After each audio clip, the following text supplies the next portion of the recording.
अब ऐसा कौन है, इनके घर में अब कौन बचा है।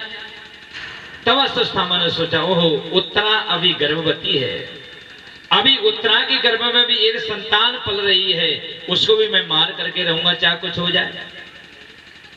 तो आज इसने अग्नि बाण लेकर के और उत्तरा की तरफ छोड़ दिया। उत्तरा ने देखा कि सामने से अग्नि बाण चल के आ रहा है। उत्तरा हाथ जोड़ करके और आज भगवान से विनती कर रही है, भगवान से प्रार्थना कर रही है, हाथ जोड़ करके विनती कर रही है, प्रभु मुझे बचाइए, प्रभु मेरी रक्षा कीजिए। उसी समय भगवान ने क्या किया, भगवान ने कहा उत्तरा मेरे प्रति तुम मातृ भाव प्रकट करो। और जैसे ही भगवान से कहा, भगवान ने कहा उत्तरा तुम मेरे प्रति मातृ भाव प्रकट करो, उसी समय भगवान ने अंगूठे के बराबर रूप धारण कर लिया, अंगूठे के बराबर हो गए और अंगूठे जैसा रूप धारण करके भगवान आज उत्तरा के गर्भ में प्रवेश कर गए। जो अग्निबाण चल करके सामने से आ रहा था, भगवान ने आज चक्र सुदर्शन धारण कर लिया और जो अग्निबाण चल के आ रहा था उसको समाप्त कर दिया। भगवान ने आज उत्तरा के गर्भ की रक्षा कर दी।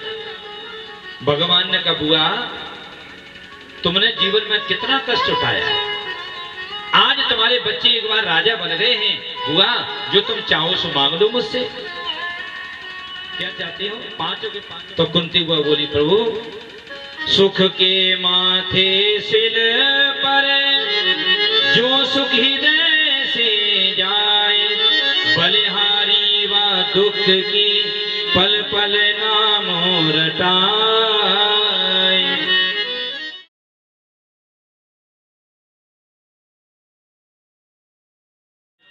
बोले प्रभु मैं आपसे दुख इसलिए मांग रही हूं कि जब जीवन में दुख आता है ना तो आप आ जाते हो।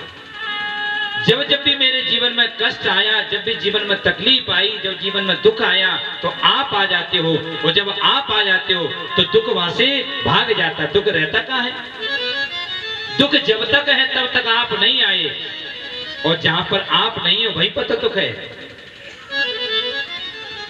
तभी तो हनुमान जी कह रहे हैं, कहे हनुमंत विपत प्रभु सोई, कहे हनुमंत विपत प्रभु सोई, कहे हनुमंत विपत प्रभु सोई, कहे हनुमंत विपत प्रभु सोई।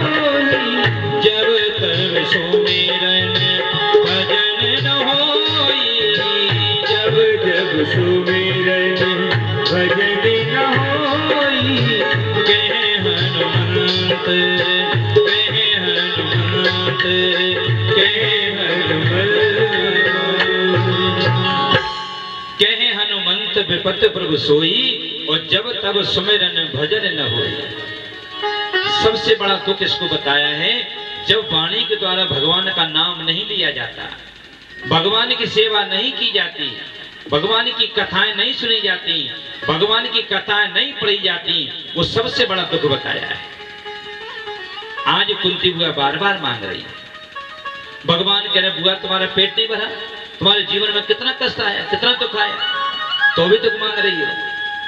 क्योंकि कुंती बुआ को पता है जब मेरे जीवन में कष्ट आता है तो भगवान आ जाते हैं। इसलिए भगवान की क्या आदत है, भगवान की आदत है कि जिसको सुखी कर देते हैं वहां से भाग जाते हैं। जिस जीव को भगवान सुखी कर देते उसके पास भगवान नहीं रहते, और जिसके जीवन में कष्ट होता है भगवान वहां पर आ जाते हैं। आप देख लो, घटना उठा करके देख लो आप, जिसके जीवन में कष्ट आया भगवान वहां पर मदद करने के लिए आए, भगवान वहां पर उसकी सुरक्षा करने के लिए आए। ये भगवान की आदत है। इसलिए मैं तो ये कहूंगा कि हम लोगों के जीवन में भी एक बार कष्ट आना चाहिए। बोले महाराज भागवत करने आए हो कि कष्ट देने के लिए आए हो? ये बात मैं इसलिए कह रहा हूं कि जब तक जीवन में कष्ट नहीं आएगा अपने तेरे का पता नहीं चलेगा। जो लोग ये कहते हैं कि तुम चिंता मत करना, हम तुम्हारे लिए खड़े हैं, हम तुम्हारे साथ में खड़े, तुम्हारा साथ हम देंगे, और जब वक्त आएगा उसी व्यक्ति का मोबाइल स्विच ऑफ जाएगा, उसी व्यक्ति को तुम पुकार कर देख लेना, वही व्यक्ति तुम्हारी मदद नहीं कर पाएगा। और जो लोग झूठी हामियां भरते हैं, चिंता मत करना महाराज, हम तुम्हारे संग में हैं। और जब वक्त आता है ना तो अच्छे अच्छे साथ छोड़ जाते हैं, पत्नियां साथ छोड़ जाती हैं। ये तो रिश्तेदार नातेदार तो दूर की बात है, घर के बच्चे, घर की पत्नियां साथ छोड़ देती है। इसलिए जीवन में परमात्मा पर भरोसा करो, ईश्वर पर भरोसा करो। संसार का झूठा बेकार है और परमात्मा का भरोसा एकदम सत्य है, जो जन्म जन्म हमारे साथ रहने वाला है। इसलिए यही बात मांग रही है, दुख में सुमिरन सब करे और सुख में करे न कोई, और जो सुख में सुमिरन करे तो दुख काहे होए। जब दुख आता है तो व्यक्ति भगवान को पुकारता है, सुखी हो जाता है तो भगवान को भूल जाता है। हरी हरी छाण के दूसरी न कीजिए बात, एक एक घड़ी करोड़ न की जात है। एक एक समय हमारा निकला जा रहा है महाराज। आज भगवान का तथास्तु, जो मांगा सो भगवान ने दिया। वहां से सारे के सारे पांडव आज अपनी नगरी में आए, अस्तिनापुर में जाकर के निवास करने लगे। देखिए, एक बार रहीमदास जी भीख मांगने के लिए दरवाजे पर, भिक्षाम देही भिक्षाम देही, रहीमदास जी दान दे रहे थे।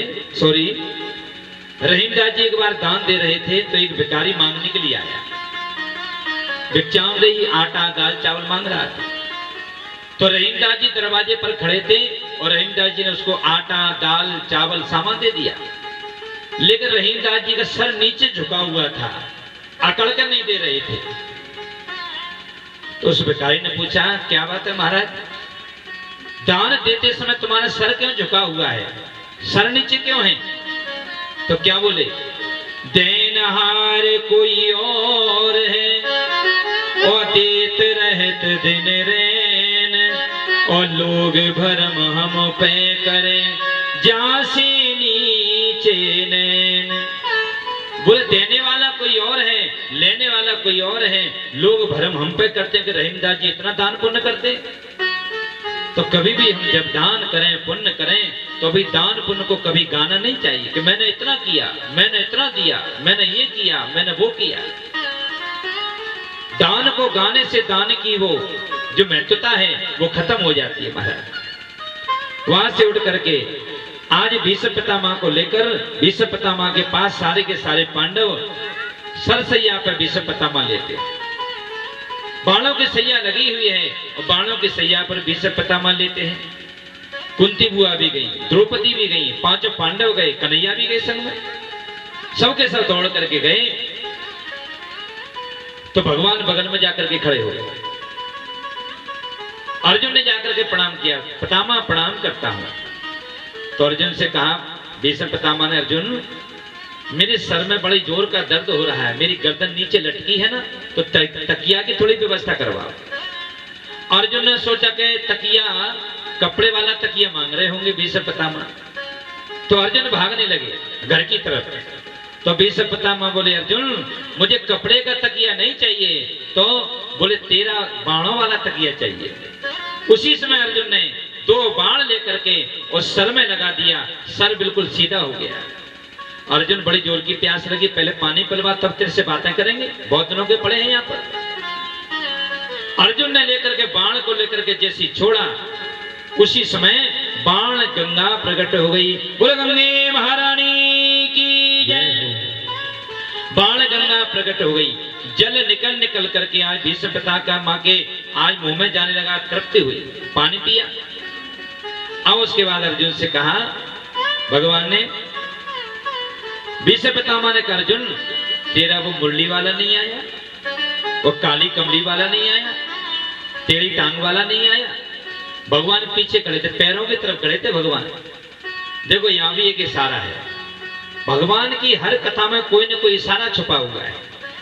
जब भी हम भगवान के मंदिर में दर्शन करने के लिए जाएं तो सबसे पहले भगवान का दर्शन कैसे करना चाहिए। तो हम लोग क्या करते हैं, जैसे पंडित जी ने पूजा करी, आरती करी, पर्दा लगा दिया और पर्दा जैसे उन्होंने खोला, तो हम लोग क्या करते हैं, सबसे पहले भगवान का चेहरा देखने लगते हैं। बल्कि भगवान का चेहरा हमको नहीं देखना है, तो सबसे पहले क्या करना है? बोले भगवान के चरणों को देखना है, क्योंकि हमारी इतनी सामर्थ्य नहीं है कि हम भगवान के चेहरे को देख सकें, इतनी हिम्मत हमारी नहीं है। अपनी निगाह को भगवान के चरणों में रखिए, क्योंकि भगवान के दास हैं हम। भगवान भगवान हैं और हम भगवान के दास हैं। तो अपने निगाह को लेकर के भगवान के चरणों में रखा जाए, और भगवान के चरणों में भी भगवान के जो नखून हैं, उन नखूनों का दर्शन हमको करना चाहिए, क्योंकि जो भी शक्ति होती है, जो भी भक्ति होती है, वो नखूनों के अंदर होती है। उनका स्पर्श करना चाहिए, उनका दर्शन करना चाहिए। धीरे धीरे अपनी निगाह को ऊपर को बढ़ाना चाहिए। उस मुख चंद्र का दर्शन करके उस मुख चंद्र को अपने नेत्रों में बंद करके रखना चाहिए। भीष्म पितामह ने कहा, तुम्हारा कन्हैया नहीं आया? आया हूं राजा, दौड़ करके आया। तो भगवान से प्रणाम हुआ, भगवान से चर्चा हुई। तो भगवान ने कहा, पितामह, ये पांचों के पांचों पांडव है ना, राजा बन गए हैं। पांचों के पांचों पांडव राजा बन गए हैं, और इनको कुछ शिक्षा दीजिए। उसी समय भीष्म पितामह ने इनको कुछ ज्ञान दिया है। सुनिए उस ज्ञान को। दान धर्मान राज धर्मान मोक्ष धर्मान विभाग से स्त्री धर्मान भगवत धर्मान। भीष्म पितामह ने कहा पांडवों से कि सुनो बेटा, एक नियम होता है, राजा के क्या क्या कर्तव्य होना चाहिए तुमको पता नहीं है। राजा का सबसे बड़ा कर्तव्य है कि राजा को दान देना चाहिए। किसी जीव के ऊपर कोई कष्ट आ जाए तो राजा को उसकी इज्जत बचाना चाहिए। दान धर्मान राज धर्मान मोक्ष धर्मान विभाग से स्त्री धर्मान भगवत धर्मान। अगर किसी स्त्री की इज्जत लुट रही है और राजा अगर देख ले कि किसी स्त्री की इज्जत मर्यादा लुट रही है, तो राजा को अपनी जान न्यौछावर करके उस स्त्री की लाज बचाना चाहिए। जब ये बात कही तो बगल में द्रौपदी खड़ी थी। द्रौपदी ने देखा तो द्रौपदी को एकदम से हंसी आ गई। द्रौपदी खिलखिला करके हंसने लगी, और जैसे द्रौपदी हंसी तो पितामह ने कहा, देवी द्रौपदी, बड़ी सभा में सबके सामने तुम इस प्रकार से खिलखिला करके हंस रही हो, ये मर्यादा की बात थोड़ी है। तो द्रौपदी बोली, पितामह, मुझे हंसी इस बात की आई जिसमें दुशासन मेरी साड़ी खींच रहा था। उस सभा में आप वहां पर बैठे थे, उस सभा में आप वहां पर बैठे थे जब दुशासन मेरी साड़ी खींच रहा था। पांचों पति मेरे बैठे थे, आप भी बैठे थे, लेकिन किसी ने मेरी इज्जत को नहीं बचाया। वो दुशासन मेरी साड़ी खींच रहा था, किसी के अंदर इतनी हिम्मत नहीं हुई इसके संग में युद्ध करें, उसको परास्त करें और मेरी इज्जत को बचा दे। और आज आप सबके सामने कह रहे हो कि स्त्री की लाज बचाना चाहिए राजा को। पितामह के आंखों में आंसू आ गए। देवी, उस समय मैं दूषित अन्न खा रहा था, कौरवों का अधर्म की कमाई से कमाया हुआ मैं अन्न खा रहा था। देवी, मैं इसलिए बोल नहीं पाया, मुझे क्षमा कर देना। उस अन्न की एक एक रक्त की बूंद निकल चुकी है, इसलिए मैं आज बोल रहा हूं, इसमें बोल नहीं पाया। क्षमा यात्रा पितामह आज द्रौपदी करें। द्रौपदी ने कहा, कोई बात नहीं पितामह, जो मेरे संग में होना था सो हो गया। अगर मेरे कन्हैया वहां पर नहीं होते पितामह तो मेरा क्या होता। तो आज द्रौपदी भगवान को पुकार रही है। आइए हम भी भगवान को पुकारें।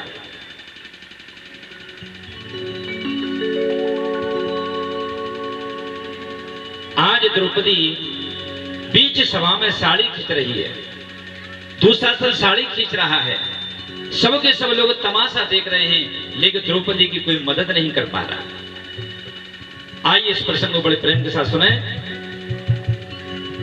सोने ले पुकार आई आज तेरे द्वार लेके, आंसुओं की धार मेरे सांवरे हो। सुन ले पुकार आई आज तेरे द्वार लेके, आंसुओं की धार मेरे सांवरे हो। सुन ले पुकार में तो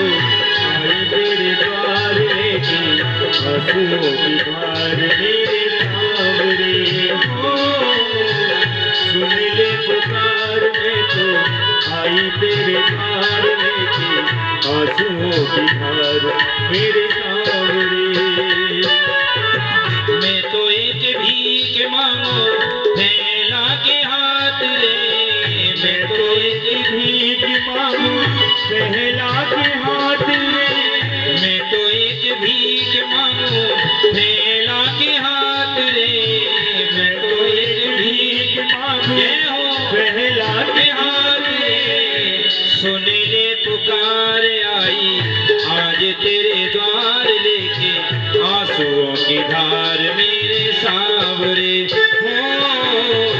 सुन ले पुकार आई आज तेरे द्वार लेके, आंसुओं की धार मेरे सांवरे। साड़ियों की सेवा जय हो।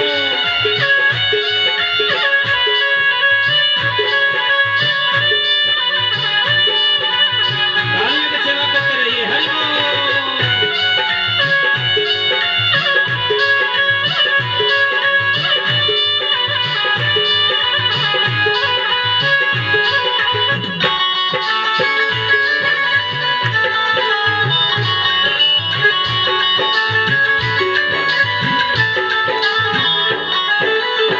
और क्या कह रही है? विनती करूं मैं तो से जग के खिवैया, विनती करूं तो से जग के खिवैया, डूब न जाए मेरी आशा की नैया। विनती करूं मैं तो से जग के खिवैया, डूब न जाए मेरी आशा की नैया। कोई नहीं है मेरा कृष्ण कन्हैया, कोई नहीं है मेरा कृष्ण कन्हैया, कृष्ण कन्हैया। सुन ले पुकार आई आज तेरे द्वार लेके, आंसुओं की धार मेरे सांवरे हो। सुन ले पुकार में तो जय हो। तेरे द्वार लेके, आशाओं की धार मेरे सांवरे, आंसुओं की धार मेरे सांवरे हो। आंसुओं की धार मेरे सांवरे। तालियों की सेवा करते हुए जय हो।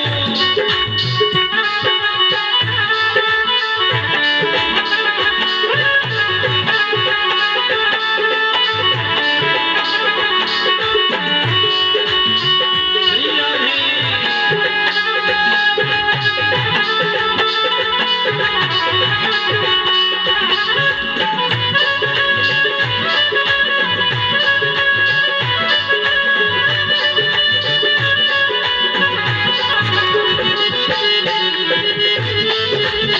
श्री राधे।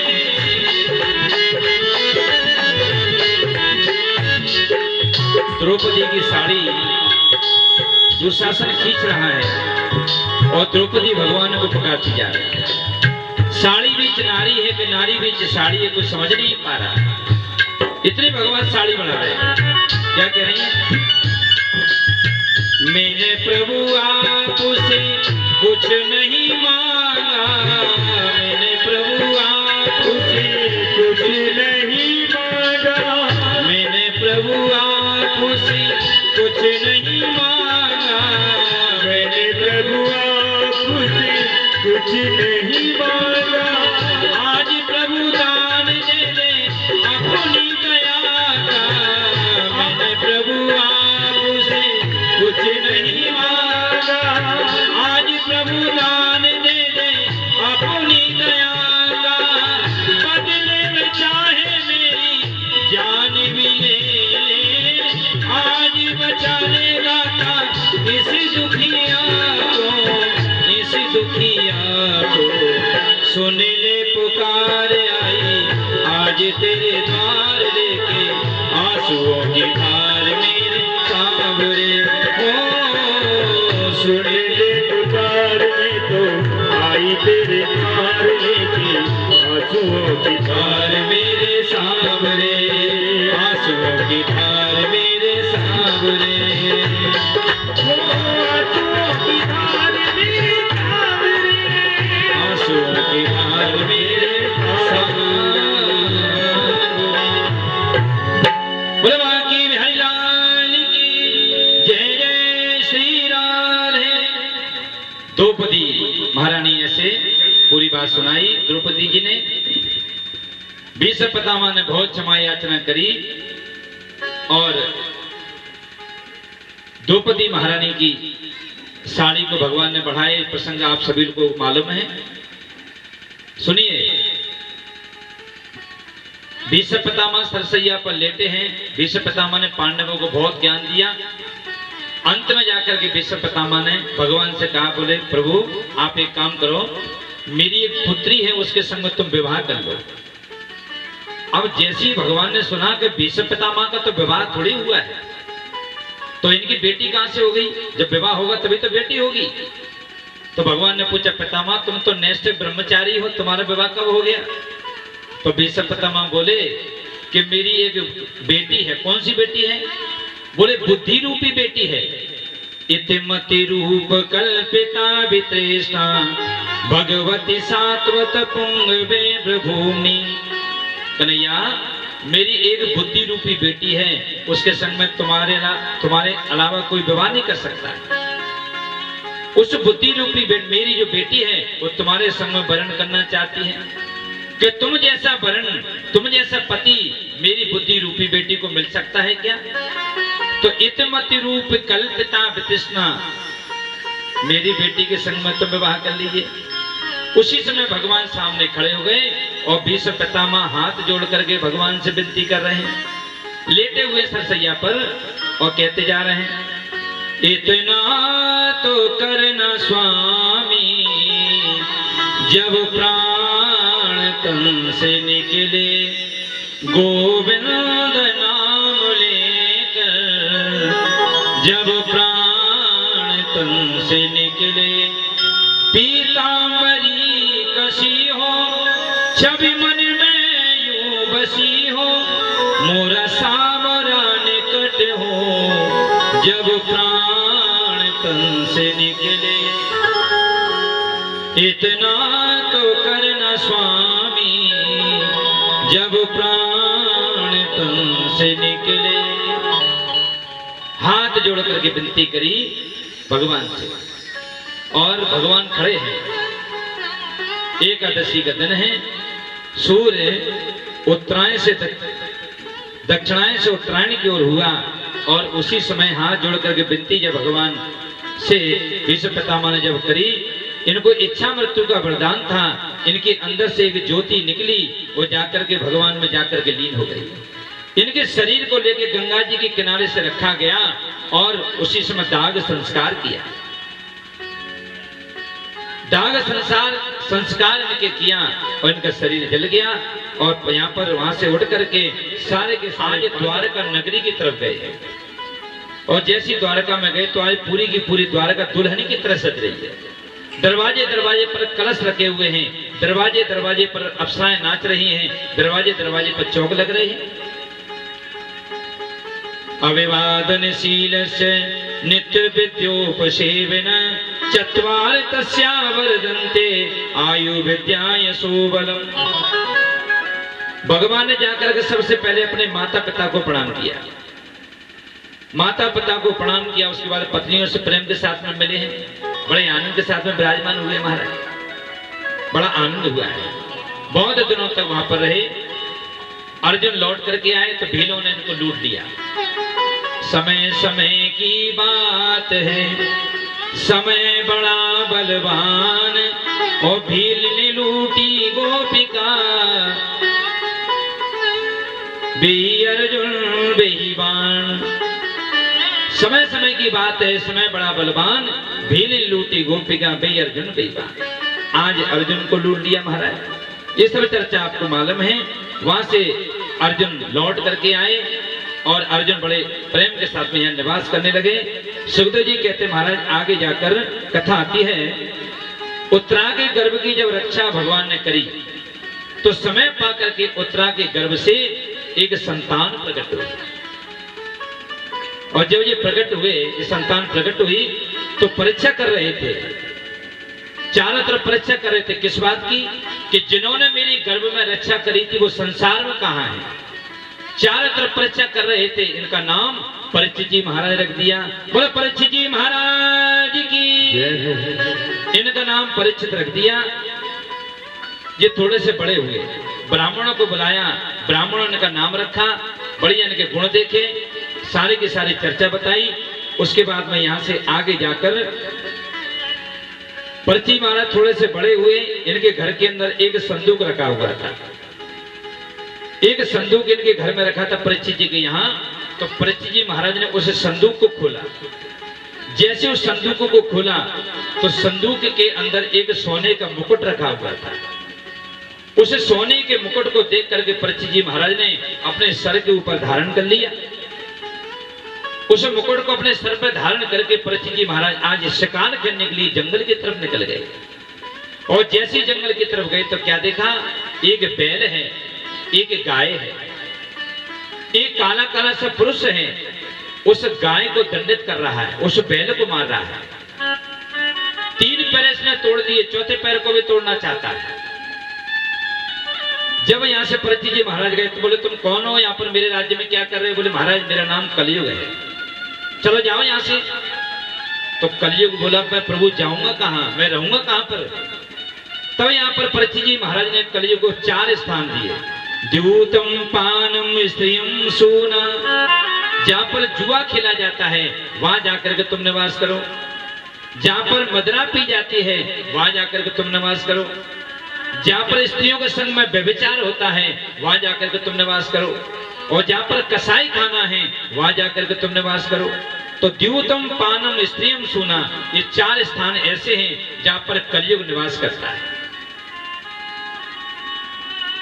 कलयुग बोला प्रभु आपने तो सारी की सारी गंदी जगह दे दी, जुआ में, शराब में, कसाई खाने में, व्यभिचार में, सब गंदी जगह दे दी आपने। एक आध कोई अच्छी जगह भी हमको दे दीजिए रहने के लिए। तब यहाँ पर परीक्षित जी महाराज ने कलयुग को सोने में स्थान दिया। बोले स्वर्ण के अंदर भी तुम्हारा निवास होगा। अब देखिए परीक्षित जी महाराज ने सोने में निवास दे तो दिया, लेकिन इधर गीता में भगवान कहते हैं धातु नाम कांचन, 5 प्रकार की जो धातुएं होती हैं उसमें जो सोना है उसमें भगवान निवास करते हैं।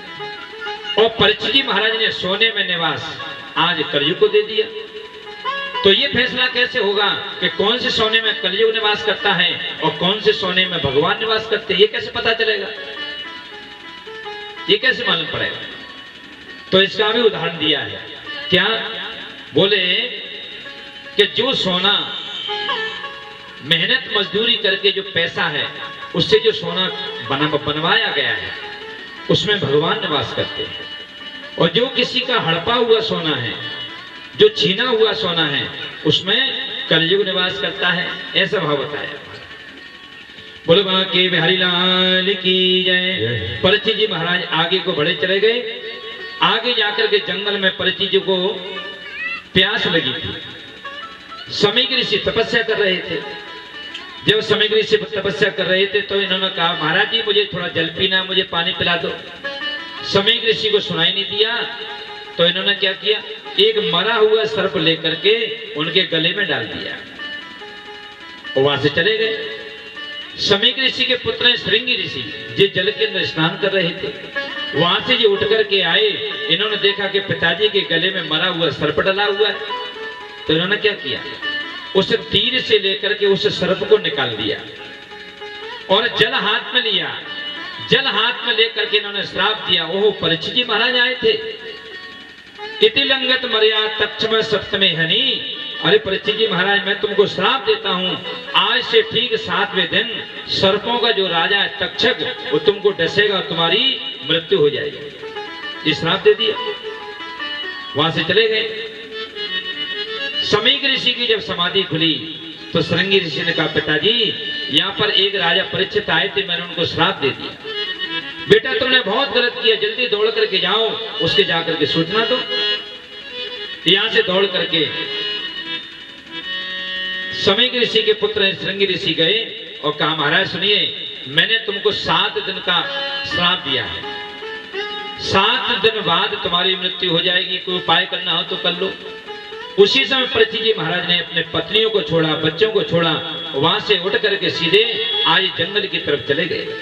सीधे सुखताल में आकर के विराजमान हो गए। शुक्र ताल में आकर के इन्होंने निवास किया। शुक्र ताल में आकर के वहां पर सुखदेव जी महाराज से इनकी भेंट हो गई। महाराज सभी ऋषियों मुनियों से पूछा कोई उपाय हो तो बताइए, कोई उपाय हो तो बताइए। सबके सब ऋषि बोले उपाय एक है, अगर सुखदेव जी आ जाएं तो तुमको उपाय मिल जाएगा। उसी समय घूंगर वाले बाल हैं, टमाटर जैसे गाल हैं। सुखदेव जी महाराज चले आ रहे हैं। लगन तुमसे लगा बैठे, एक सुंदर सा भजन हमारे और वाले भैया सुना देंगे, बहुत सुंदर सा भजन। लगन तुमसे लगा बैठे, जो होगा देखा जाएगा।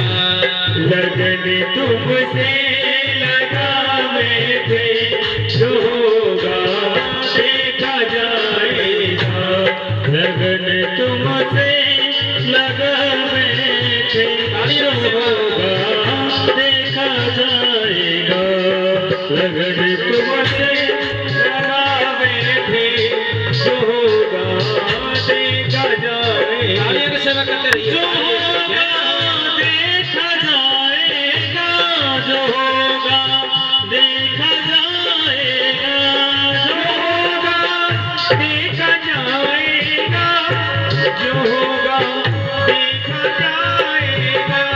जो होगा देखा जाएगा। तुम्हें अपना बना बैठे, तुम्हें अपना बना बैठे, जो होगा देखा जाएगा। तुम्हें अपना बना बैठे, जो होगा देखा जाएगा।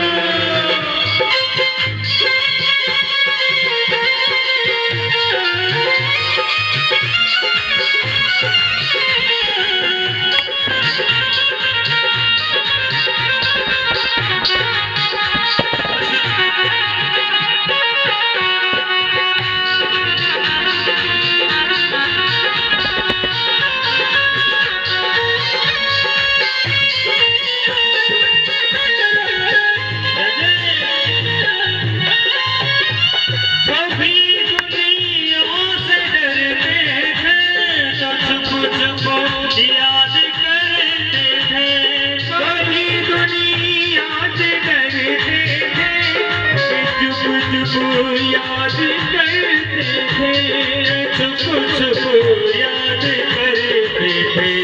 लो अब पर्दा हटा बैठे, लो अब पर्दा हटा बैठे, जो होगा देखा जाएगा। लगन तुम्हें जो होगा देखा जाएगा। तुम्हें अपना बना बैठे, तुम्हें अपना बना बैठे, जो होगा देखा जाएगा।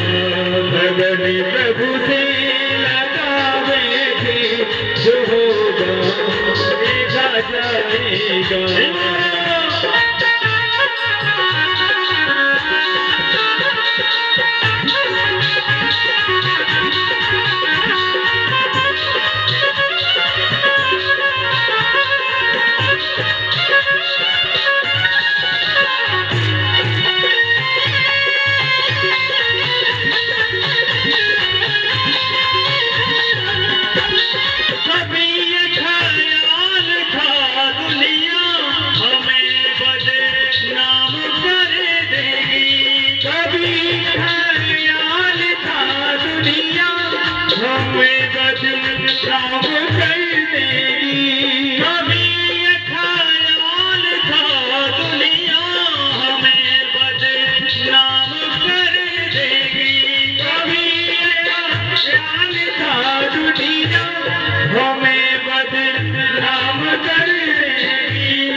सुखदेव जी महाराज चले आ रहे थे और परीक्षित जी महाराज ने आते से सुखदेव जी महाराज से प्रश्न कर दिया, म्रियमाणस्यम क्यों कर्तव्यम।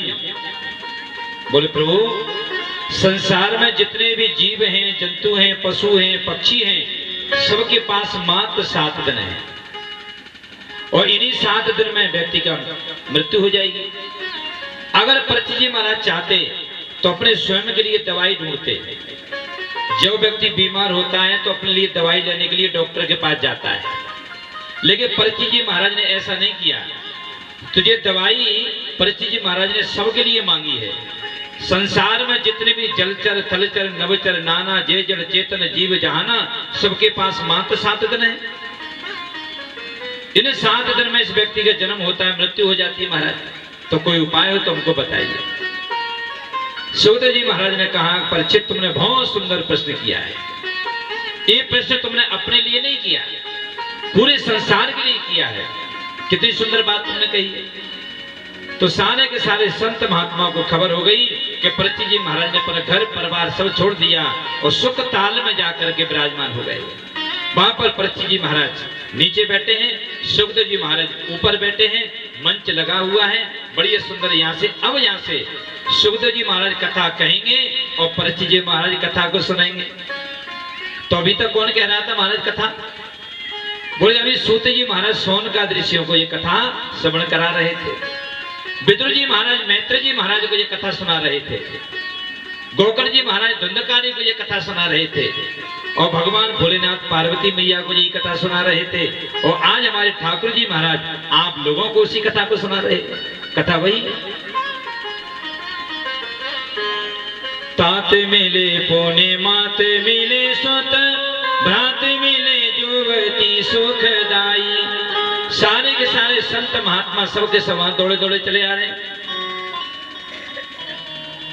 तात मिले पुणे मात मिले सुत, भ्रात मिले जुवती सुखदाई।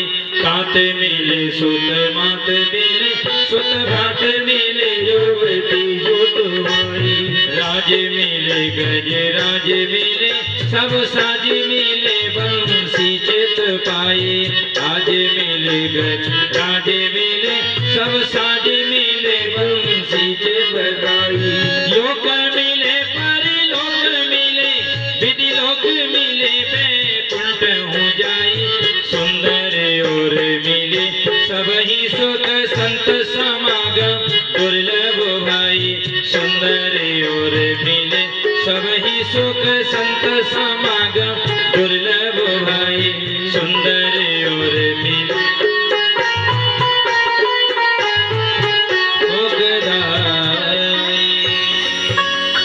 सारे के सारे संत महात्मा वहां पर आ गए। सूत जी महाराज बैठे हैं, सोनकादियों को कथा सुना नेमी शरण में और परीक्षित जी महाराज को सुखदेव जी महाराज कथा सुना रहे हैं। जब ये प्रश्न किया तो सुनिए। सुखदेव जी महाराज बोले परीक्षित से, सुनिए राजन, आंखों से तनेगा जाला और नाक से बहेगा नाला और लाठी से पड़ेगा पाला जरा जिंदगानी में। राजन, अगर व्यक्ति ये कहे कि मैं तो बुढ़ापे में भगवान का भजन कर लूंगा, अभी तो मेरी जवानी है, तो बुढ़ापे में फिर भगवान का भजन नहीं होता। तो बुढ़ापे में किसका भजन होता है? बोले कमर में दर्द हो रहा है महाराज, गठिया वाय हो गया, पैरों में दर्द हो रहा है, तो शरीर का भजन बुढ़ापे में होता है, भगवान का भजन नहीं होता है। शरीर में कोई अगर रोग हो गया तो उसी रोगों को लेकर के जीवन भर घूमता रहेगा व्यक्ति, भगवान का भजन कब करेगा? तो भगवान का भजन जवानी से ही हमको करना चाहिए, या अभ्यास हमको करना चाहिए। और खड़े खड़े करोगे वस्त्रों में मलमूत्र त्याग, पड़े पड़े थूकते रहोगे पीक दानी में। अरे बहू, जरा बाल्टी ला के रख दियो। इतनी भी शक्ति नहीं होती कि हम बाथरूम तक जा सके, तो बुढ़ापे में भजन क्या करोगे फिर? इसलिए कहा है, भक्ति क्या करोगे जब और शक्ति ना रहेगी रे, और बोलना तुम्हारा रहेगा बंद वाणी में। अंत समय में पत्नी दिखती है, बच्चे दिखते हैं, परिवार दिखता है, लेकिन भगवान का नाम नहीं दिखता। धन दिखता है, दौलत दिखती है, सारी दुनिया दिखती है, लेकिन भगवान का नाम नहीं निकलता। भगवान का नाम बड़ा मुश्किल है। एक कोई दादाजी थे, दादाजी बीमार हो गए बेचारे बहुत ज्यादा। डॉक्टरों ने बहुत इलाज किया लेकिन स्वस्थ नहीं हुए। तो डॉक्टरों ने कहा दादा आप तो ये काम करो, तुम तो भगवान का नाम लो। तो दादा क्या बोले? बोले जय ना आए रहे वो सब आए रहे। मतलब वो भगवान का नाम नहीं निकल रहा, बाकी सब दिख रहा है मुझे। घर वाले दिख रहे हैं, घरवाली दिख रही है, बच्चे दिख रहे हैं, नाती पोते दिख रहे हैं, लेकिन भगवान का नाम नहीं निकलता महाराज। अतः योगी योग कर और भोग से भी योग कर ले भजन भैया भगवान का जवानी में। कर ले भजन भैया भगवान का जवानी में। तो जवानी में भगवान का भजन हो सकता है लेकिन बुढ़ापे में नहीं हो सकता महाराज। आज सुखदेव जी महाराज परीक्षित जी महाराज को बता रहे हैं, सुनिए राजन। बलिया ने सते प्रश्न कतो लोग हितम न पह। तुमने बहुत सुंदर प्रश्न किया है राजन। तो सुनिए, सतयुग में एक व्यक्ति की उम्र 1 लाख वर्ष की हुआ करती थी। त्रेता में एक व्यक्ति की उम्र 10,000 वर्ष की हुआ करती थी। द्वापर में एक व्यक्ति की उम्र 1000 वर्ष की हुआ करती थी। और कलयुग में एक व्यक्ति की उम्र 100 वर्ष की है। 12 घंटे का दिन और 12 घंटे की रात्रि। तो 12 घंटे तुम सोने में लगा देते हैं। मान लो 24 घंटे होते तो 12 घंटे तो सोने में चले गए। तो हमारे 50 साल कम हो गए। उम्र में से 100 वर्ष का जीवन है, 50 साल हमारे सोने में चले गए। कितने बचे? 50 बचे ना। अब 50 में से भी जब ये बच्चा जन्म लेता है, पढ़ता है, बोलता है, बड़ा होता है, पढ़ाई लिखाई करता है, पत्नी के संग शादी हो जाती है, विवाह करता है, कमाने में चला जाता है, और ये भगवान का भजन कब करेगा, अलग से समय कब निकालेगा? तो इसका एक उपाय बताया। जिस प्रकार से एक पनिहारी खेप धर करके पानी भरने के लिए जाती है, एक पनिहारी कुएं पर पानी भरने के लिए जाती है, सखियों से हाथ हिला ला के बातें करती, जी जी तेरे घर में क्या सब्जी बनी, अरे बहना तेरे कितने बेटा हैं, तेरे पति क्या काम करता है, सारी की सारी चर्चा करती है। लेकिन उसका सूक्ष्म मन उस मटके पर रहता है, मेरा मटका कहीं गिर न जाए। ऐसे ही संसार में रहिए लेकिन भगवान को मत भूलिए, भगवान को याद करते रहिए। करसी कर्म करो विदनाना, मन राखो जहां कृपा निधाना। इतनी बात यहाँ पर बताई। श्वास श्वास पर कृष्ण भजो और वृथा श्वास जिन खोए, और ना जानी से श्वास का आवन होए न होए। जो श्वास हमारे अंदर चल रही है वही हमारा जीवन है, और जो श्वास बाहर निकल गई वही हमारी मौत है। इस श्वास की कीमत हम लोगों को कोरोना काल में मालूम पड़ गई थी। एक एक श्वास की कीमत मालूम पड़ गई थी कोरोना काल में। सिलेंडर उपलब्ध नहीं हुए। अगर बेटा चला गया तो पिताजी मिलने नहीं पहुंच पाए, और पिताजी चले गए तो बेटा दाह संस्कार करने नहीं पहुंच पाया। कितनी बुरी हालत हो गई थी 2 साल के लिए। तो श्वास की कीमत बहुत है भैया। लाखों रुपया देने के बाद भी एक श्वास वापस नहीं मिलती, और इन श्वासों को हम संसार में व्यर्थ में गवा रहे हैं। तो महाराज यहाँ पर कुछ प्रश्न किए हैं। अब यहाँ पर देखिए सृष्टि का वर्णन बताते हैं सुखदेव जी महाराज। सबसे पहले अगर व्यक्ति को अपने मन को एकाग्र करना है तो उसको 4 काम करना पड़ेंगे। क्या? जितासनो जित श्वासो जित संगो जितेंद्रिय। सबसे पहले व्यक्ति को एक आसन पर बैठने की आदत डालना चाहिए। आसन को जीतना आना चाहिए। जब तुम्हारी आसने नहीं लगेगी तो तुम भगवान का भजन क्या खाक करोगे? कभी इधर को मटक लिए, कभी इधर को मटक दिए, कभी इधर को हिला लिए, कभी इधर को पैर हिला लिए। तो 2 घंटे 4 घंटे 6 घंटे धीरे धीरे अपन को आदत डालना चाहिए। तो जितासनो जित श्वासो, दूसरे नंबर पर श्वास को जीतना चाहिए। तीसरे नंबर पर संगत को, आपने आसन को तो जीत लिया, श्वास को जीत लिया, संगति खराब है। हम जिन लोगों के संग में बैठते हैं उनकी संगति खराब है, तो क्या फायदा। और जितेंद्रिय है, अंत में जाकर के इंद्रियां, कान चाहते बढ़िया संगीत सुना जाए, नेत्र चाहते बढ़िया दर्शन किया जाए, हाथ चाहते बढ़िया दर्शन किया जाए, स्पर्श किया जाए, सारी की सारी जीभ चाहती बढ़िया खाने को मिले। तो ये सारी की सारी इंद्रियां, 5 ज्ञानेंद्रियां, 5 कर्मेंद्रियां, एक ज्ञान, एक मन, ये कुल मिलाकर के 11 हो गए। 5 ज्ञान इंद्रियां, 5 कर्मेंद्रियां, एक मन, कुल मिलाकर के ये 11 हो गए। ये हमको परेशान करते हैं महाराज। तो सुखदेव जी कहते, सुनो राजन, एक समय की बात, भगवान ने सोचा कि मैं अभी अकेला हूं, एक से मुझे अनेक होना चाहिए। तो भगवान ने क्या किया, पान के पत्ते पर छोटा रूप लेकर के भगवान अपने बाएं पैर के अंगूठे को लेकर के मुंह के अंदर दबा करके रसपान कर रहे थे। भगवान ने सोचा मुझे एक से अनेक होना चाहिए। तो क्या हुआ, भगवान की नाभि से एक कमल उत्पन्न हुआ, कमल उत्पन्न हो गया और उसमें ब्रह्मा जी प्रकट हो गए। ब्रह्मा जी जब प्रकट हुए तो ब्रह्मा जी सोच रहे में आया कहां से, मेरे माता पिता कौन है। उसी कमल की नाल में 10,000 वर्ष तक घूमते रहे ब्रह्मा जी, लेकिन ये पता नहीं लगा पाए मैं कहां से आया। जब ब्रह्मा जी थक गए तो उसी कमल नाल के ऊपर, उस पुष्प के ऊपर जाकर के बैठ गए। जब थक गए उसी समय इनको एक शब्द सुनाई दिया, तप तप तप तप तप, ऐसी आवाज सुनाई दी। जल के अंदर जो थपेड़ा हो रही थी जल की, वो शब्द उनको सुनाई दिया। ब्रह्मा जी ने सोचा मुझे तपस्या करना चाहिए। तो फिर ब्रह्मा जी ने उसी कमल की नाल में बैठ करके तपस्या की। जब तपस्या की ब्रह्मा जी ने, तो भगवान प्रकट हो गए। भगवान बोले, ब्रह्मा मैंने ही तुझे बनाया है, मैं ही तेरा पिता हूं। तो पिताजी आज्ञा करें। बोले मुझे सृष्टि का सृजन करना है। तो ब्रह्मा जी बोले, पिताजी सृष्टि रहेगी कहां, चारों तरफ तो जल ही जल भरा हुआ है, पृथ्वी तो है नहीं। तो बोले पृथ्वी कहां है। बोले पृथ्वी तो नीचे है महाराज, आपको सब मालूम है। उसी समय ब्रह्मा जी को एक छींक आई और ब्रह्मा जी की नाक में से एक छोटा सा जीव निकला, और वो जीव जैसी बाहर निकला तो विराट रूप लेकर के वो जीव खड़ा हो गया। वो कौन था महाराज। बोले साक्षात 12 भगवान थे। बोले 12 भगवान की 12 भगवान प्रकट हुए।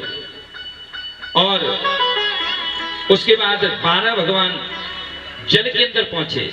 उधर एक चर्चा और आती है कि हिरण्याक्ष हिरण्यकश्यप 2 भाई थे। हिरण्याक्ष हिरण्यकश्यप 2 भाई थे। ये दोनों को दोनों बहुत बलवान थे।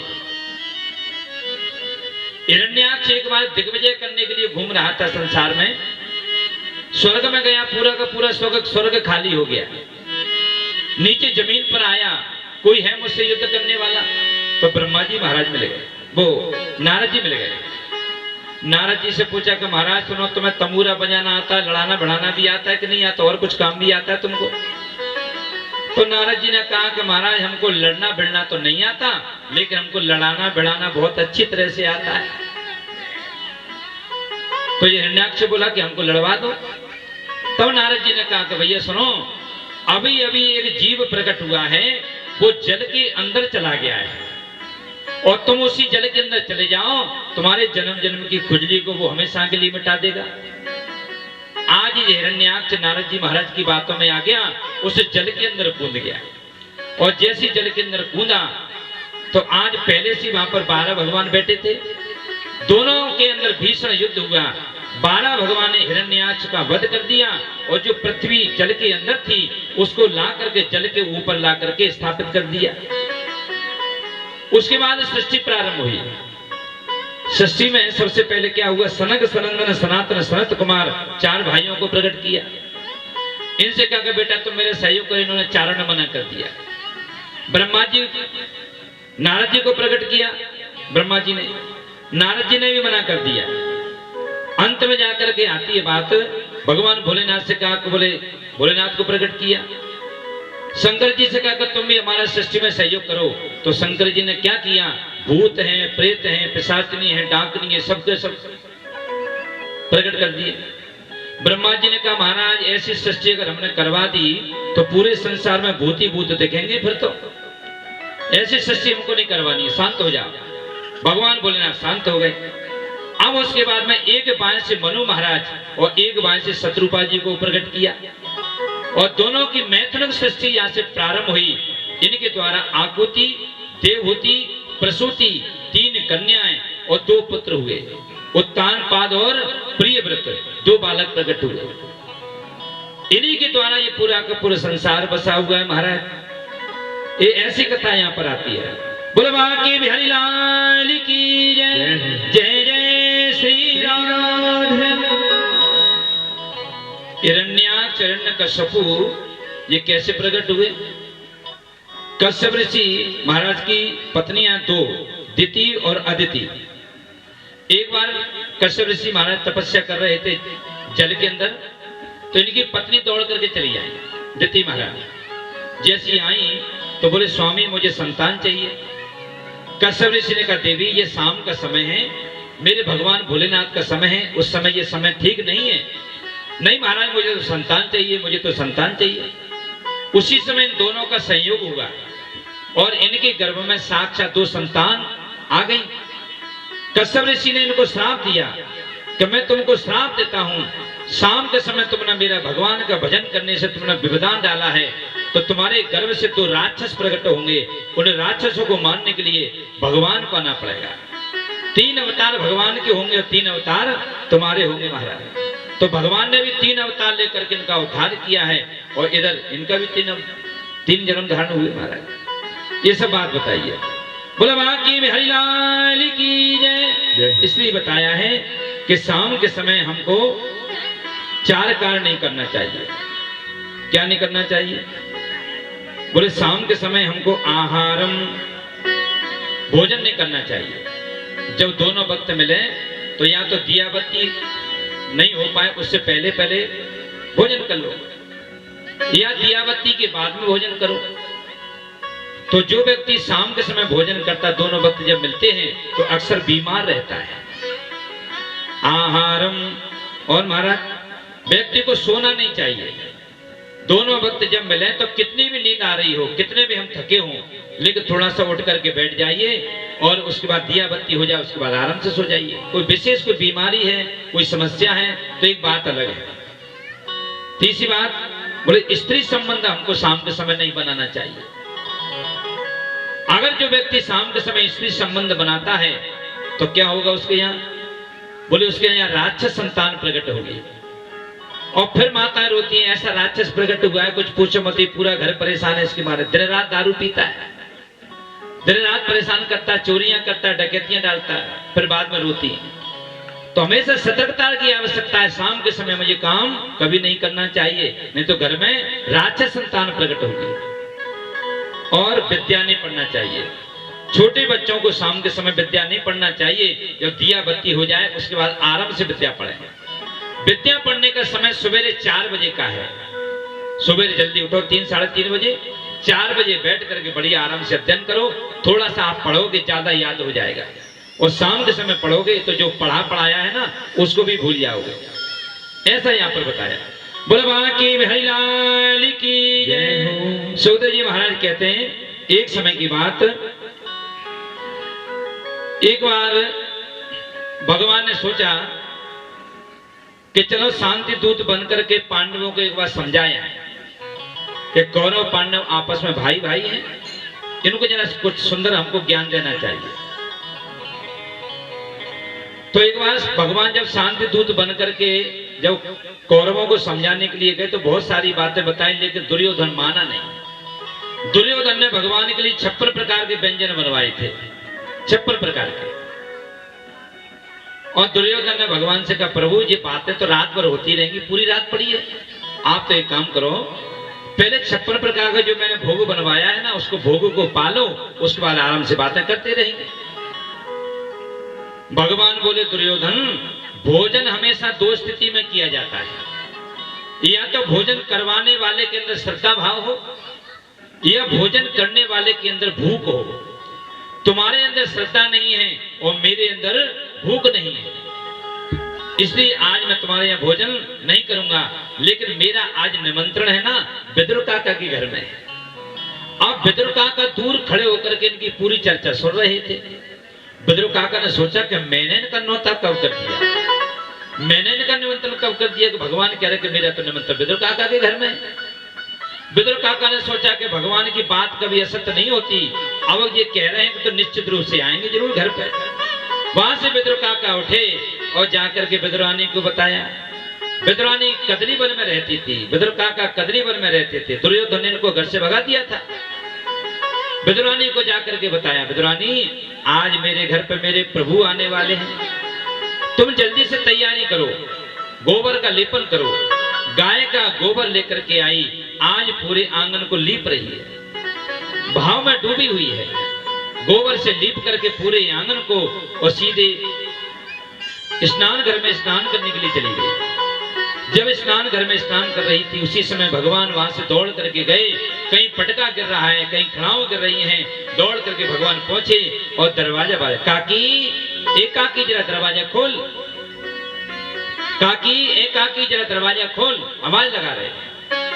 विदुरानी घर के अंदर स्नान कर रही थी और उनके अंदर ये लग रहा था मेरे प्रभु आने वाले होंगे, मेरे प्रभु आने वाले होंगे, मेरे प्रभु आने वाले होंगे। डूबी थी। उसी समय भगवान आए, दरवाजा बजा रहे, काकी दरवाजा खोल। आधा शरीर खुला हुआ था विदुरानी का, आधा शरीर ढका हुआ था। लेकर के इन्होंने दरवाजा खोल दिया। भगवान के गले में पीतांबर डला था, उस पीतांबर को निकाल करके भगवान ने विदुरानी को उड़ा दिया। विदुरानी ने भगवान का हाथ पकड़ लिया और हाथ पकड़ कर विदुरानी भगवान को पूरे आंगन में ले जा रही। लकड़ी का एक पटा उठा लिया विदुरानी ने और पूरे आंगन में घुमा रही है। प्रभु यहाँ बैठ जाइए। उस पटे को लेकर के बिछा देती है और जब औदब नीची जगह होती है ना, तो फिर बोलती है प्रभु ये जगह ठीक नहीं है, हम और आगे चलते हैं। उस पट्टे को लेकर के दूसरी स्थान पर दूसरी जगह बिछा दिया और फिर कहती अरे ये भी जगह ठीक नहीं है। वहां से उठ करके और आगे को गए, आगे जाकर उस पट्टे को जाकर के बिछा दिया। फिर बोली महाराज ये भी जगह ठीक नहीं है। पूरे घर में आज उस लकड़ी के पट्टे को लेकर के भगवान के हाथ को पकड़ करके घूम रही है।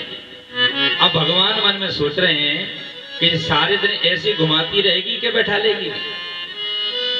काकी बड़ी जोर की भूख लगी है, मेरी माताओं ने मुझसे कहा था बेटा तो कुछ खा के जाओ, तो मैंने मन में सोचा आज भोजन मेरा विदुर काका के घर में होगा। बड़ी जोर की मुझे भूख लगी है काकी, जल्दी से जल्दी कुछ व्यवस्था करो। उसी समय उस पटे को उल्टा करके बिछा दिया और उल्टा करके उस पटे को बिछा दिया, उसी के ऊपर भगवान को बैठा दिया। प्रभु बैठ जाए।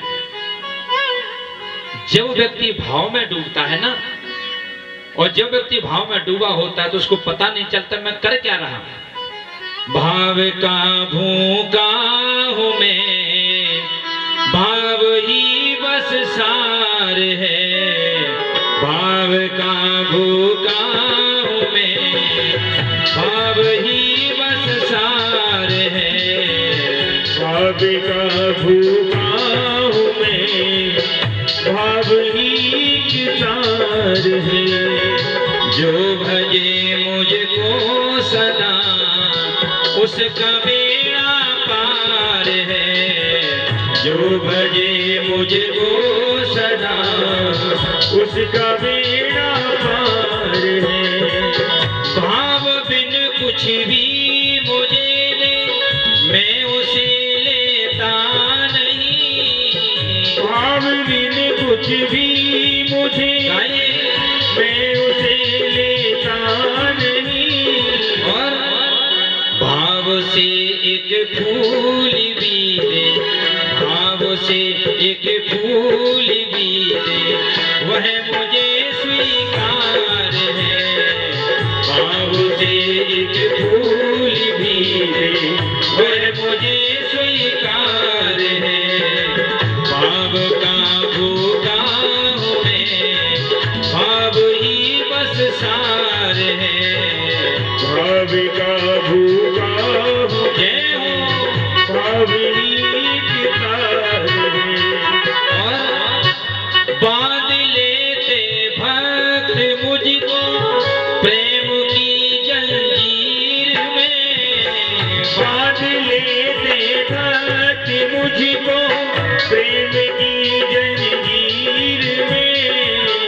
इसीलिए इस भूमि पर, इसीलिए इस भूमि पर होता मेरा अवतार है, इसीलिए इस भूमि पर होता मेरा अवतार है। भाव का होगा हूँ मैं, भाव ही बस सार है, भाव का भूखा हूँ मैं, भाव ही के सार सार है। भगवान भाव में डूबे हैं और बेदुरानी भी भाव में डूबी है। जैसे देखो, जैसे यहाँ पर कथा चल रही है और आपके क्षेत्र के कोई बहुत बड़े कोई संत हो, एकदम से आ जाए, किसी को पता नहीं है, ये अचानक आ जाए, तो एकदम से हमको ये लगेगा कि इनकी अच्छी से अच्छी व्यवस्था क्या करें, सोफा सेट लेकर के आए कि पलंग लेकर के आए कि काय पे बैठा लें, क्या खिलाएं क्या पिलाएं। जब व्यक्ति भाव में डूब जाता है उसको पता नहीं चलता मैं कर क्या रहा है। भगवान बोले काकी बड़ी जोर की भूख लगी है, सुबह के निकले हैं, रूखा सूखा राम का टुकड़ा और चिकना और सलोना क्या, कहत कमाल राम के नाते और शीश दिया तो रोना क्या। जिनने नौने नींद गवाई तकिया और बिछोना क्या, कहत कमाल राम के नाते और शीश दिया तो रोना क्या। जब नींद आती है ना तो ट्रेन के डिब्बे में भी बढ़िया खर्राटे भर के सोता है व्यक्ति, जब वृंदावन जाता है या कहीं भी जाता है। और जब भूख लगती है ना तो रूखी रोटी और अचार ट्रेन में बैठ करके खेत की मेड़ पर बैठ करके कितना स्वादिष्ट लगता है। और कहीं अगर भूख नहीं है तो 56 प्रकार का भोग भी हमको बेकार लगता है। और अगर नींद है तुम कहीं भी सो सकते हैं, और नींद नहीं है तो तुम पलंग के ऊपर भले ही पलटते रहो लेकिन नींद आने वाली नहीं है। या देवी सर्वभूतेषु क्षुधा रूपेण संस्थितः नमस्तस्यै नमस्तस्यै नमस्तस्यै नमो नमः। या देवी सर्वभूतेषु निद्रा रूपेण संस्थितः नमस्तस्यै नमस्तस्यै नमस्तस्यै नमो नमः। भगवान को भूख लगी तो काकी जल्दी करो, बहुत जोर की भूख लगी है। अच्छा जब भूख लगती है ना तो इंतजार नहीं होता, फिर तो ये लगता है कि कैसा भी हो लेके सामने आ जाए। बेदुरानी तुरंत डलिया लेकर के कदली वन में गई, केले के फलों को तोड़ तोड़ करके डलिया को भर रही है। और डलिया को भर करके उस डलिया को अपने सर पे धर करके वो आज चली आ रही है भगवान के सामने। भगवान पटे पे बैठे हैं, नीचे बेदुरानी बैठ गई और आलती पालती मार के बैठ गई।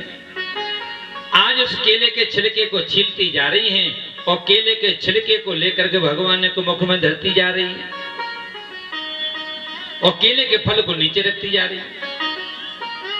अच्छा देखिए, भगवान बड़े प्रेम के साथ में केले के छिलके का भोग लगा रहे हैं। जब बेदुरानी भगवान को केले का छिलका खिला रही थी तो क्या बेदुरानी जानती थी कि मैं भगवान को केले का छिलका खिला रही हूं? और जब भगवान पा रहे थे तो क्या भगवान जानते थे कि मैं केले का छिलका पा रहा हूं? ना भगवान जानते थे और ना बेदुरानी जानती थी। लेकिन भगवान को स्वाद आ काय करा है। भगवान पा तो छिलका रहे हैं लेकिन केले के छिलके का स्वाद भगवान को नहीं आ रहा। स्वाद भगवान को काय का आ रहा है? बोले स्वाद भगवान को केले के फल का आ रहा है। क्योंकि जब बेदुरानी खिला रही थी तो वो तो यही सोच रही थी ना कि मैं तो केले का फल खिला रही हूं, यही विचार कर नहीं थी ना वो तो जो भाव मन में रखे थी उसी भाव का स्वाद भगवान को आ रहा है। बड़े प्रेम के साथ में भगवान पा रहे हैं। विदुर जी महाराज लड्डू लेने के लिए बाजार में चले गए थे। बोले भगवान आ रहे हैं, कुछ व्यवस्था करें जल्दी पल्दी। व्यवस्था करी और जैसी व्यवस्था करी दौड़ करके जब गए तो लड्डू लेकर के आ रहे हैं। लड्डू लेकर के आए और बेदुरानी को देखा, अरे तुम बाबरी हो गई, मेरे प्रभु को तुम केले के छिलके खिला रही, चलो हटा दूर। बेचारी बेदुरानी को बगल से कर दिया और जो लड्डू हाथ में था ना उस लड्डू को लेकर के भगवान के मुख में धर दिया। भगवान के मुख में जब वो लड्डू दिया अपने हाथों से विदुर काका ने, तो भगवान ने दांतों से आधा लड्डू काट लिया, आधा लड्डू बीच में से तोड़ दिया और उसको अंदर ले गए। आधा लड्डू उनके हाथ में रह गया और जैसे भगवान ने उसको अंदर लिया तो उसको अंदर लेने के बाद भगवान ने विदुर काका का हाथ पकड़ लिया। विदुर काका से भगवान बोले, काका जी क्षमा करना, एक सत्य बात कहेंगे आपसे। विदुर काका ने सोचा कोई अच्छी बात बता रहे होंगे भगवान। बोले बताओ बताओ। बोले एक बात सत्य कहेंगे, बताओ। बोले बात यह है कि जितना स्वाद मुझे इन केले के छिलकों में आ रहा था, जितना भाव इन केले के छिलकों में छुपा था, उतना भाव उतना स्वाद तुम्हारे लड्डू में नहीं निकला। विदुर काका चरणों में गिर गए, बोले प्रभु मेरे लड्डू में आपको स्वाद नहीं आया? बोले हाँ, क्योंकि तुम्हारे अंदर वो भाव नहीं था जो भाव विदुरानी के अंदर था। तो विदुर घर पावना आज हरि आए। भगवान जब आए हैं बड़े प्रेम के साथ में पा रहे हैं, आइए हम लोग भी भगवान को केले के छिलके का भोग लगवाएं। विदुर घर पावना आज हरि आए, विदुर घर पावना आज हरि आए, विदुर घर पावना आज हरि आए, विदुर घर पावना आज हरि आए, आज हरि आए, आज हरि आए, आज हरि आए, विदुर घर पावना आज हरि आए, विदुर घर पावना आज हरि आए, विदुर घर पावना आज हरि आए, विदुर घर पावना आज हरि आए। तालियों की सेवा करते रहिए, ताली बजाते रहिए। जय हो श्री राधे।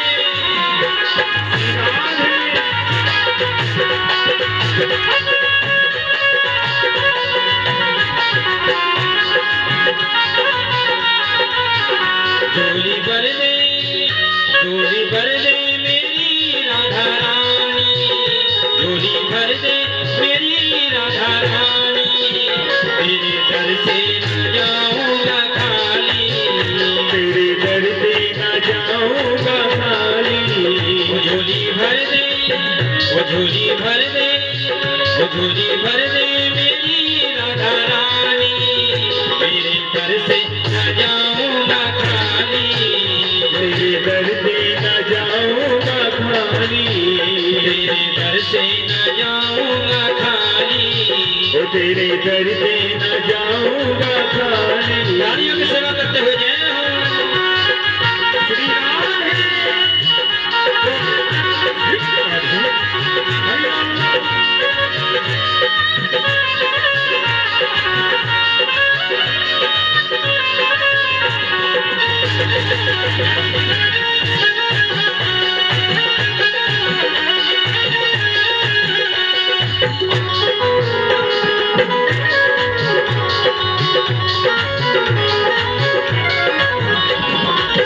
विदुर नहीं घर ही विदुरानी, विदुर नहीं घर ही विदुरानी, आवत देखे सारंग पानी, आवत देखे सारस पानी, भूली अंग समावना, ओ फूली अंग सदावना।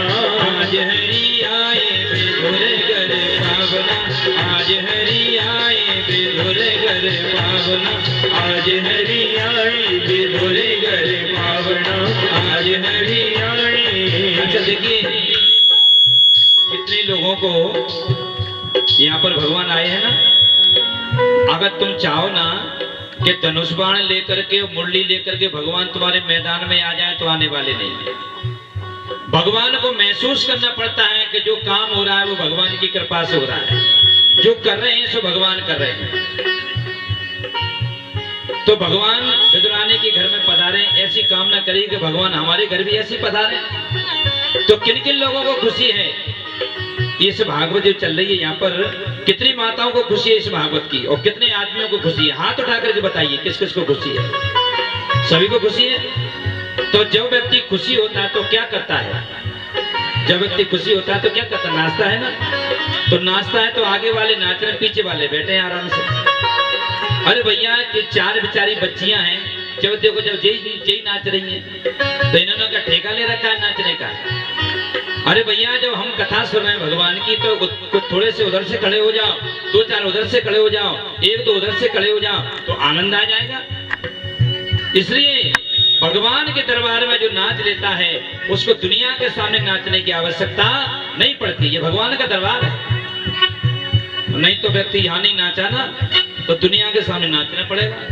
और देखो कहीं भैया की शादी हो तो बढ़िया लहंगा जनन मनन करके पहन बीच रोड पर नाच रही है, भाषण नहीं लगती। इसलिए ये भगवान का दरबार है।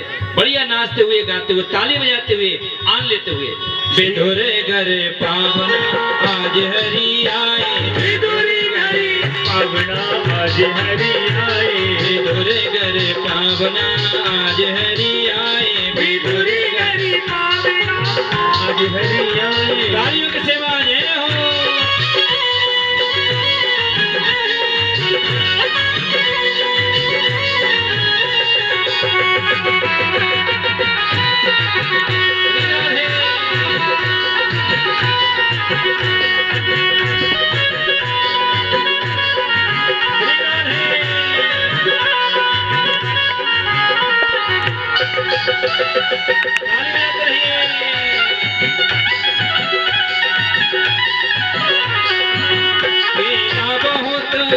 प्रेम सोलाई तेरा बहुत प्रेम सोलाई, गिर गिर के सब देह गिराई, गिर के सब देह गिराई, लागत परम सुहावना, लागत परम सुहावना आज हरि आए बिधुर घर पावना, आज हरि आए बिधुर घर पावना आज हरि आए। तालियों की सेवा जय हो।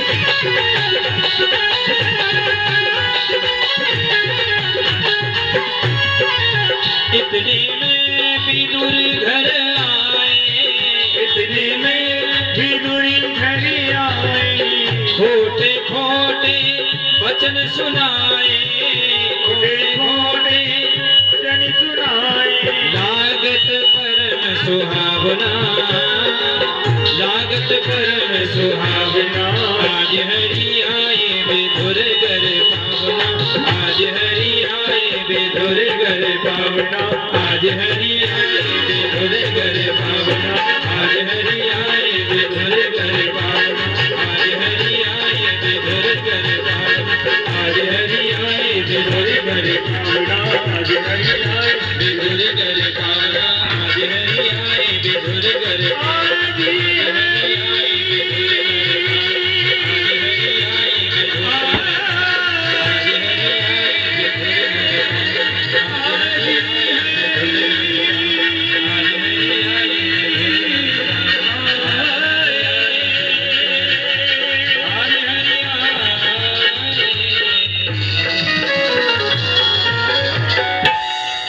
की बिहारी लाल की जय हो। जब तक विदुर जी महाराज हस्तिनापुर में रहे तब तक युद्ध नहीं हुआ, और जब तक विभीषण जी लंका में रहे तब तक युद्ध नहीं हुआ, कि दोनों धर्म के प्रतीक हैं। एक बार की बात है, भगवान पाते जा रहे थे, अब सबरी भैया ने एक बेर जूठा चक करके जैसे लक्ष्मण जी को दिया, तो लक्ष्मण जी ने सोचे भगवान तो जूठा मीठा खा रहे, हम काय को खाएं। उस बेर को लेकर के लक्ष्मण जी ने पीछे फेंक दिया, उस बेर को पाया नहीं। तो ध्यान दीजिए, जब लक्ष्मण शक्ति लगी थी तो उसी बेर के द्वारा वो संजीवन बूटी बनी थी, उसी बेर के द्वारा। एक भक्त का अपमान नहीं करना चाहिए, उसी बेर के द्वारा संजीवनी बूटी बनी, उसका रस जब लक्ष्मण जी के मुख में गया तब लक्ष्मण जी को जीवन दान मिला। इसलिए कहा है कि अपने भक्त की कभी भी अवहेलना नहीं करना चाहिए। भक्त जिस भाव से आपको खिला दे, जिस भाव से आपकी पूजा करे, उस भाव से उसको मानना चाहिए, उसके भोजन को स्वीकार करना चाहिए बड़े प्रेम के साथ। देखिए, हमारा आना परसों हुआ था, हम लोग परसों आए थे, और जिनके मकान में हम रह रहे हैं आपके परिवार के ही जो परिचित जी, तो बोले महाराज जी यहाँ ठीक रहेगा, महाराज जी यहाँ ठीक रहेगा, कि महाराज जी जैसे विदुर जी के संग में हुआ था ना, विदुरानी के संग में, ऐसे हमारे संग में हुआ। बोले महाराज जी ये जगह आपके लिए बढ़िया रहेगी, यहाँ रुकने की व्यवस्था बढ़िया रहेगी और अच्छी से अच्छा दोनों बच्चे और बहू और उनके पतिदेव सबके सब सेवा में लगे। हमारे परिचित जी महाराज के बेटे भी सो रोज पहुंच जाते हैं शाम को। महाराज जी कोई दिक्कत तो नहीं है? घर पर भी आज सवेरे नाश्ता के लिए बुलाया महाराज जी, कोई समस्या तो नहीं है? इतना सुंदर आनंद हो रहा है, बढ़िया चकाचक भोजन मिल रहा है, बढ़िया व्यवस्था हो रही है, खूब सेवा हो रही है। हम तो व्यास गति से एक ही आशीर्वाद देंगे पूरे परिवार को, परिचित जी महाराज को, सभी लोगों को स्वस्थ रहें, मस्त रहें, आनंद में रहें और दिन तो आप दोगुने चौगुने होते रहें, यही आशीर्वाद है। बोलो बाकी बिहारी लाल की जय। जय जय श्री राधे राधे। कल की कथा के प्रसंग में आप लोग सुनेंगे। कल सती चरित्र है, अनुसुईया चरित्र है, जल भरत चरित्र है, ध्रुव जी महाराज के प्रसंग है, ऐसे अनेक अजामिल उपाख्यान है, ऐसी बहुत सारी कथाएं आपको सुनने के लिए मिलेगी। तो मैं एक निवेदन और करूंगा कि समय का विशेष ध्यान रखा जाए। 12 से 5 का समय कथा का दिया गया है, तो आप लोग समय से आने की कृपा करें।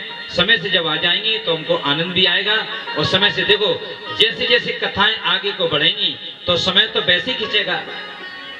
अभी तो पहला दूसरा दिन है ना, इसलिए जब आगे का समय बढ़ेगा तो हो सकता है 6 भी बज जाए, 7 भी बज जाए। इसलिए विशेष ध्यान रखा जाए। समय से आएंगे तो समय से छूट जाएंगे और कहीं लेट आए तो लेट छूटेंगे। फिर मत कहना पंडित जी इतने घंटों तक कथा कहते हैं।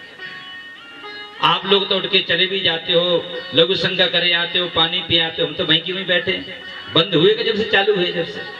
इसलिए आपका प्रेम है कि आप इतने भाव से सुन रहे हैं, इतने मन से सुन रहे हैं, तो हमारा भी दायित्व बनता है हम भी आपको पूरी कथा सुना करके छोड़ेंगे। इसलिए मेरा निवेदन, एक भजन यहाँ सुंदर सा हमारे पंडित जी गाएंगे, उसके बाद आरती और प्रसादी लेकर के सभी माताएं जाएंगी। सोने चांदी की चीजें कृपया ज्यादा पहन कर नहीं है, हमारा नियम है हर जगह बोलने का। आपके यहाँ तो क्या ऐसा नहीं होता होगा, लेकिन जब कथाएं बढ़ती हैं, जब नाच गाना होता है ना, तो माताओं की किसी की चैन छिन जाती है, किसी की मूर्ति गिर जाती है, किसी का कान का बाला चला जाता है। तो ज्यादा सोने चांदी की चीजें पहन के ना आए, बड़े प्रेम के साथ में आए और आनंद के साथ में भगवान की कथा को श्रवण करें। इधर एक सुंदर सा भजन, प्रसादी की व्यवस्था लोग करके रखें, आरती की व्यवस्था करके रखें और बढ़िया नाचते हुए गाते हुए आनंद लेते हुए। बोलो बाकी बिहारी लाल की, बोलिए बाकी बिहारी लाल की जय। जय जय श्री राधे।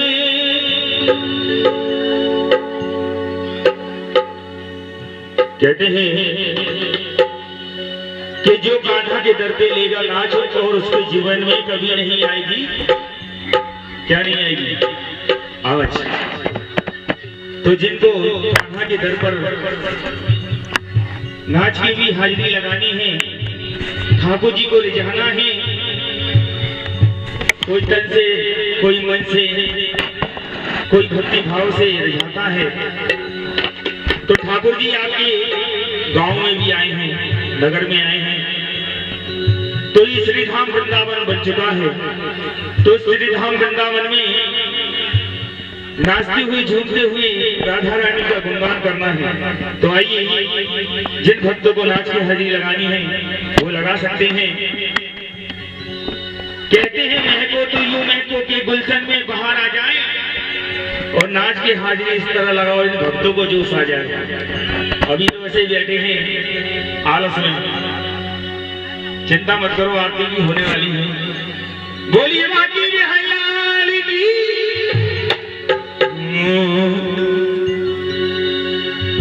और आज कितना सुंदर वातावरण हो गया है, यहाँ भगवती विराजमान है। तो आइए ठाकुर जी के चरणों में चलते हैं, बड़ा सुंदर भाव लेके। राधा नाम की, राधा नाम की, राधा नाम की लड़ाई फुलवारी, पता पता नाम बोलना। राधा नाम की लड़ाई फुलवारी, पता पता नाम बोलना। राधा नाम की लड़ाई फुलवारी, पता पता नाम बोलना। राधा नाम की लड़ाई फुलवारी, पता पता श्याम बोलना, के पता पता श्याम बोलना, के पता पता श्याम बोलता है, पता पता श्याम बोलता है, के पता पता श्याम बोलता। राधा नाम की राधा नाम की लगाई फुलवारी, के पता पता श्याम बोलता। राधा नाम की लगाई फुलवारी, के पता पता श्याम बोलता।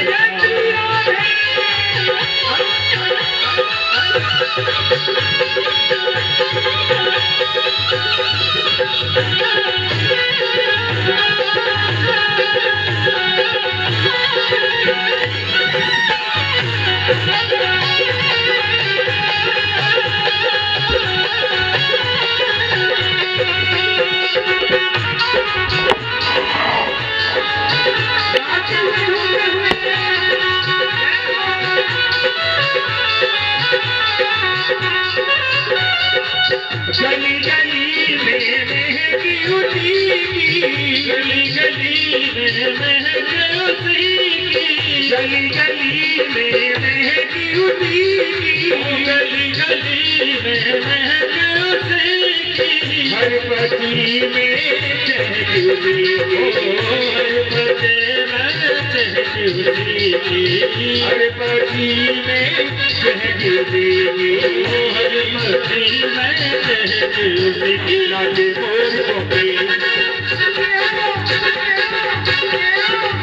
लागे मोर कोके कोयलिया काली, के पता पता श्याम बोलता। राधा नाम की लगाई फुलवारी, के पता पता श्याम बोलता।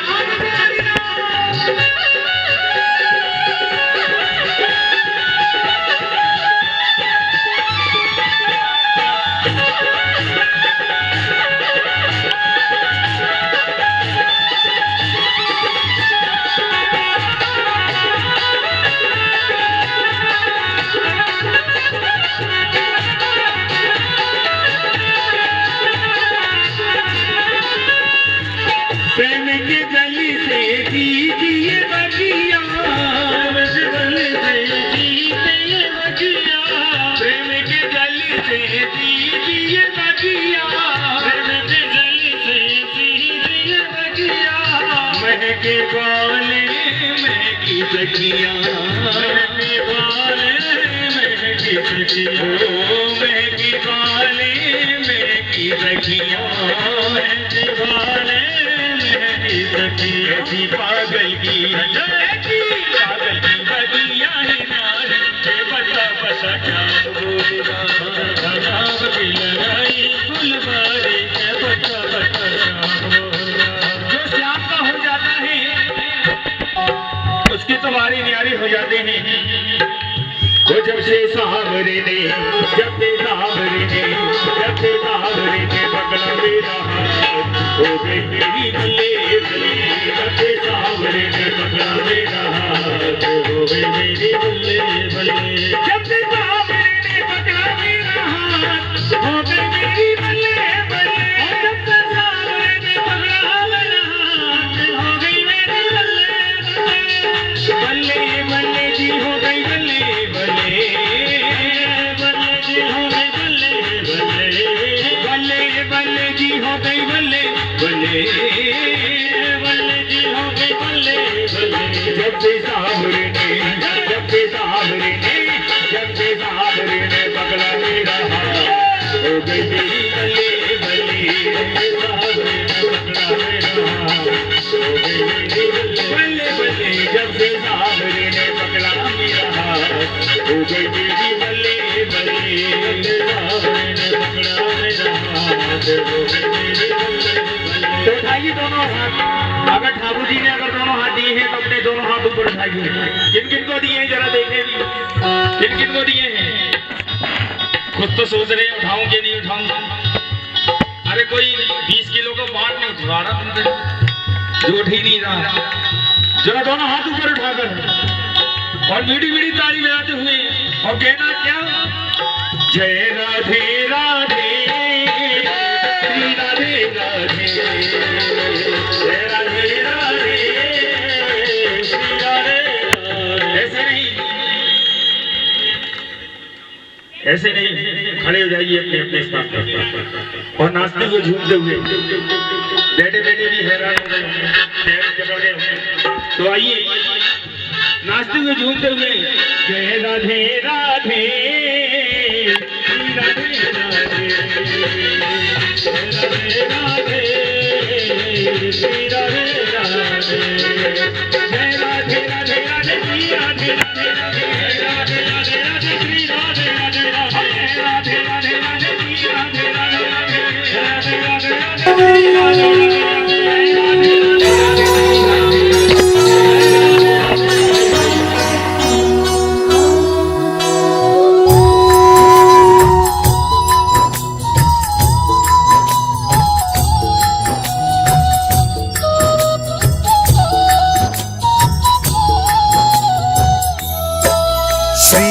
भागवत भगवान की है आरती, पापियों को पाप से है तारती।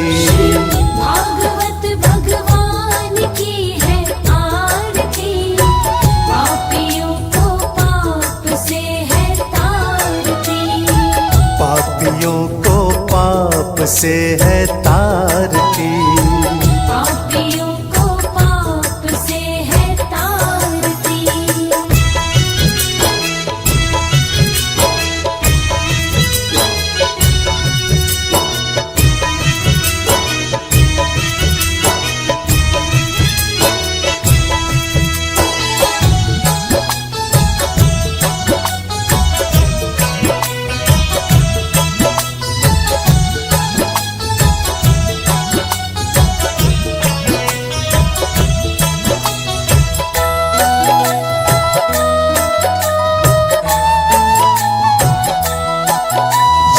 अमर ग्रंथ ये मुक्ति पंथ ये पंचम वेद निराला, नव ज्योति जगाने वाला।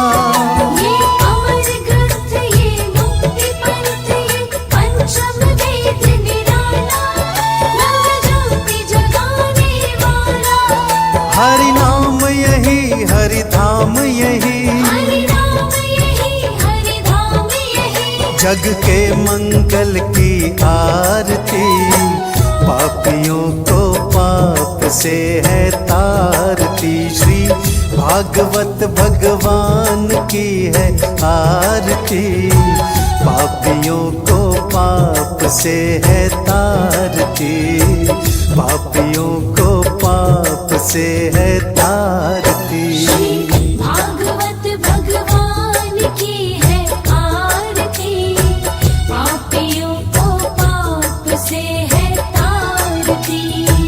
पापियों को पाप से है तारती।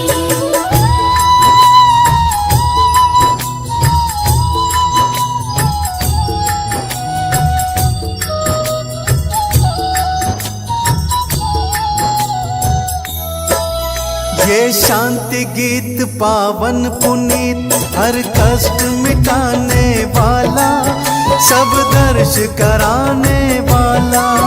ये शांति गीत पावन पुनीत, हर कष्ट मिटाने वाला, सब दर्श कराने वाला।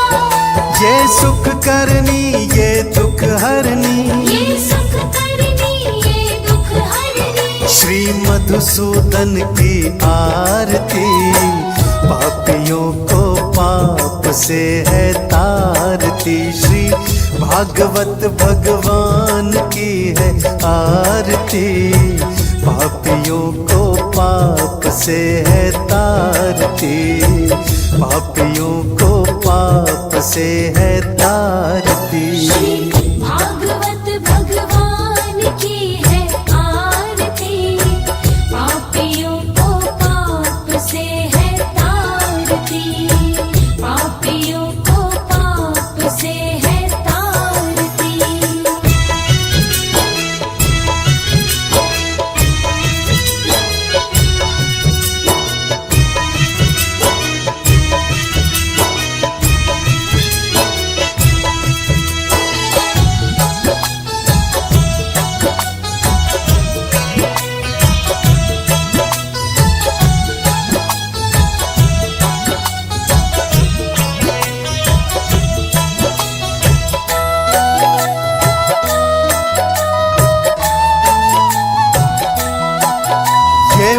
मधुर बोल जग फंद खोल, सतमार्ग दिखाने वाला, बिगड़ी को बनाने वाला।